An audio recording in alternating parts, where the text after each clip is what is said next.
بسم اللہ الرحمن الرحیم۔ دیکھیں، حج کے کچھ تفصیلات چل رہی تھیں۔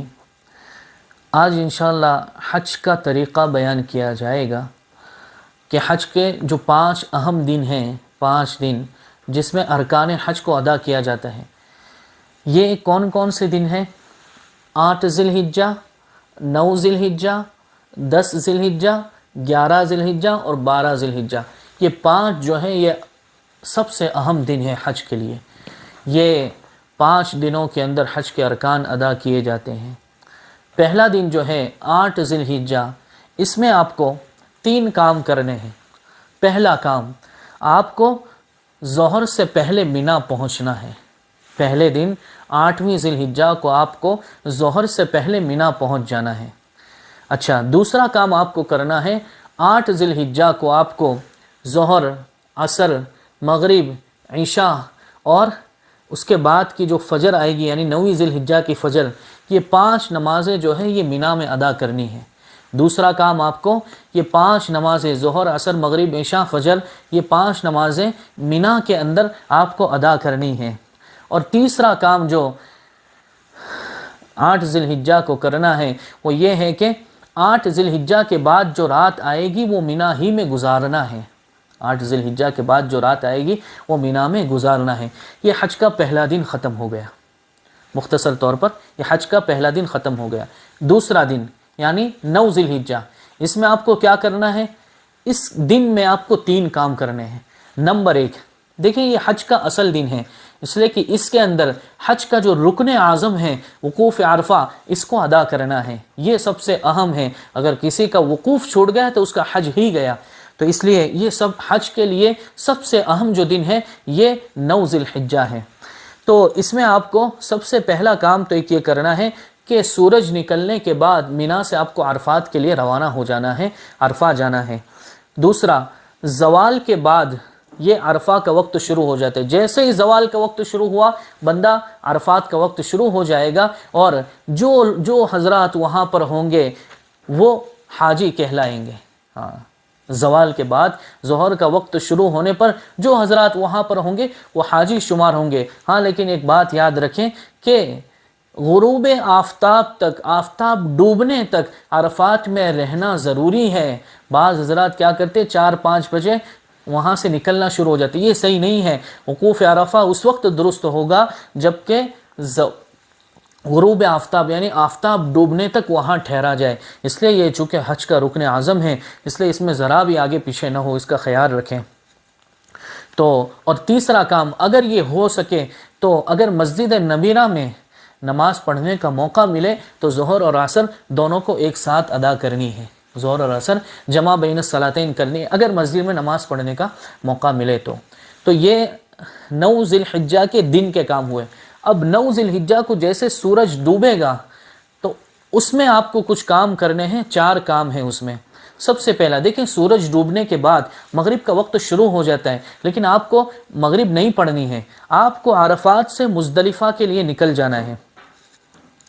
سب سے پہلا کام، آپ کو سورج ڈوبنے کے بعد عرفات سے مزدلفہ کے لیے نکل جانا ہے، اور دوسرا کام مزدلفہ پہنچ کر، راستے میں نہیں، مزدلفہ پہنچ کر آپ کو مغرب اور عشاء دونوں جماعتیں اکٹھا پڑھنی ہیں، دونوں نمازیں اکٹھا پڑھنی ہیں، چاہے تو انفراداً پڑھے چاہے جماعت سے پڑھے، لیکن دونوں کو اکٹھا پڑھنی ہے۔ طریقہ یہ ہوگا کہ ایک ہی اذان ہوگی اور ایک ہی اقامت ہوگی، اور پہلے مغرب پڑھی جائے گی، پھر بیچ میں کوئی سنت نفل کچھ نہیں، ڈائریکٹ عشاء کی نماز پڑھی جائے گی اب جب مزدلفہ پہنچ جائے۔ اچھا، تیسرا کام آپ کو یہ کرنا ہے کہ یہ پوری رات یعنی 9 کے بعد آنے والی جو پوری رات ہے، یہ صبح تک آپ کو طلوع آفتاب سے کچھ پہلے تک آپ کو مزدلفہ ہی میں گزارنی ہے، مزدلفہ ہی میں آپ کو یہ رات گزارنی ہے۔ یہ بعض علماء سے منقول ہے کہ یہ جو رات ہے یہ حاجی کے لیے شب قدر سے بھی افضل ہے، اس لیے کہ مزدلفہ اور کھلا میدان ہوتا ہے، اللہ سے لو لگائیں، دعائیں کریں، نوافل پڑھیں، ذکر و اذکار کریں۔ اور چوتھا کام آپ کو جو یہ کرنا ہے کہ مزدلفہ سے آپ کو کنکریاں چننی ہیں، چونکہ آپ کو آئندہ جمرات پر جانا ہے، وہاں شیطان کو کنکریاں مارنی ہیں، تو اس کے لیے جو کنکریاں ہیں وہاں مزدلفہ سے چننی ہے آپ کو۔ 49 49 یعنی 49 ہماری عام زبان میں، اس کو 49 ہمیں کنکریاں چننی ہیں، وہ چاہے کسی تھیلی میں یا کسی چیز میں اس کو بیگ میں رکھ لیا جائے۔ تو یہ 4 کام آپ کو کرنے ہیں۔ اب آ گیا حج کا تیسرا دن 10ویں ذی الحجہ، جو پوری دنیا میں یہ قربانی کا دن ہوتا ہے، عام طور قربانی کا دن ہوتا ہے۔ تو اس کے اندر آپ کو کیا کرنے ہیں؟ 10 ذی الحجہ کو آپ کو 6 کام کرنے ہیں۔ نمبر 1، سب سے پہلے اچھی طرح روشنی پھیل جانے تک آپ کو مزدلفہ ہی میں ٹھہرے رہنا ہے۔ 10ویں ذی الحجہ کو اچھی طرح جب تک روشنی پھیل جائے آپ کو مزدلفہ میں ٹھہر کر ذکر و اذکار کرنا ہے۔ نمبر 2، طلوع آفتاب سے کچھ دیر پہلے، کتنی دیر پہلے؟ 2 رکعت پڑھی جا سکے اتنی دیر پہلے آپ کو مزدلفہ سے نکل جانا ہے، مینا روانہ ہونے کے لیے، مینا روانہ ہو جانا ہے۔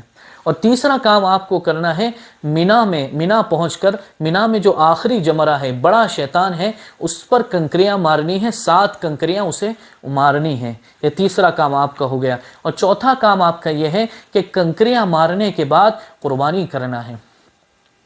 دیکھیں، جب حج کا بیان شروع ہوا تھا تو اس وقت بتایا تھا، قربانی کے متعلق تفصیل سے بتا دیا گیا تھا۔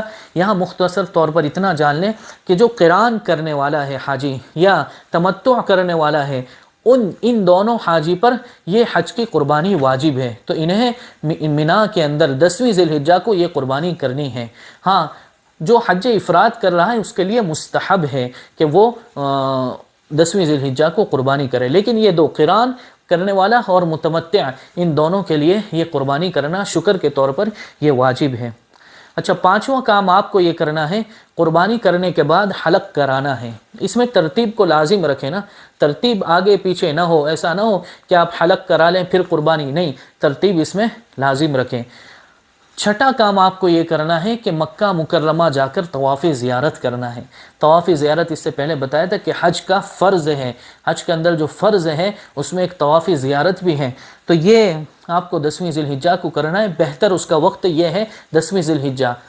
اگر 10 کو نہیں کر سکے 11 کو کر لیں، 11 کو بھی نہیں کر سکے تو 12 کی غروب تک کرنا ضروری ہے۔ اگر نہیں کیا، کسی بغیر عذر کے آپ نے اس کو چھوڑ دیا، نہیں کیا، تو 12 کے بعد اگر کیا، 12 ذی الحجہ کی غروب کے بعد چاہے کسی بھی دن کیا، تو پھر ایسی صورت میں آپ کو دم دینا ہوگا۔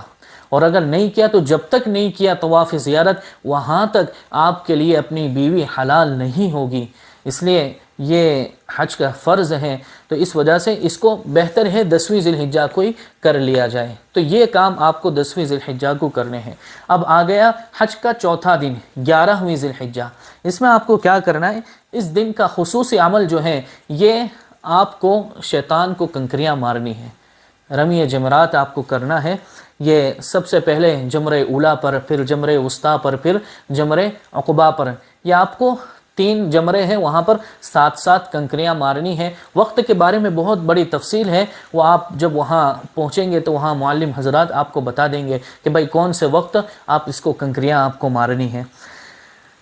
یہ حج کا چوتھا دن ہو گیا۔ اب حج کا جو 5واں دن ہے اس کے اندر دیکھیں، اگر حاجی وہ مینا ہی میں ہوگا، اگر حاجی 12ویں ذی الحجہ، حج کا جو 5واں دن ہے وہ 12ویں ذی الحجہ، تو حاجی کو چاہیے کہ وہ غروب تک اپنے کنکریاں مارنے سے فارغ ہو کر، یعنی غروب تک وہاں سے مینا سے اگر نکل جائے تو پھر کوئی مسئلہ ہی نہیں۔ لیکن حاجی نے اگر 13 کی صبح بھی مینا میں کر دی، اگر کوئی حضرات وہاں مینا میں رہنا چاہے اور 13 کی صبح وہاں کر دے، تو پھر ایسی صورت میں 13 کی صبح کی بھی رمی واجب ہوگی۔ یہ بات یاد رکھیں، اگر 13 کی صبح وہاں پر کر دی تو پھر ایسی صورت میں 13 کی صبح بھی رمی کرنا واجب ہوگا۔ یہ ہمارا پورا ختم ہو گیا حج کے 5 دن۔ آخر میں طواف وداع، یہ اس کا کوئی وقت متعین نہیں ہے، چونکہ ہم لوگ باہر کے رہنے والے ہیں، آفاقی، یہ جو حضرات سنتے ہیں عام طور پر یہ آفاقی ہوتے ہیں، ہم باہر کے رہنے والے ہیں، تو ہمارے لیے طواف وداع ہے۔ یہ کیا ہے اس کا؟ مطلب یہ ہے کہ چونکہ ہم اللہ کے دربار میں آئے تھے، اب اللہ کے دربار سے رخصتی ہے، پتہ نہیں اب کب واپس آنا ہوگا، اس لیے کعبۃ اللہ کو الوداع کرتے ہوئے ہمیں طواف وداع کرنا ہے۔ یہ طواف وداع جو ہے یہ اس کا کوئی وقت متعین نہیں ہے، جب آپ مکہ مکرمہ سے نکلیں آخری بالکل اس وقت اس طواف وداع کو کر لیں، اور یہ اس میں صرف 7 چکر لگانے ہیں، اس میں سعی نہیں کرنی ہے۔ اللہ تعالیٰ سے دعا ہے اللہ تعالیٰ ہمیں سمجھنے کی اور سمجھانے کی توفیق عطا فرمائے۔ وصلی اللہ علی النبی الأمی۔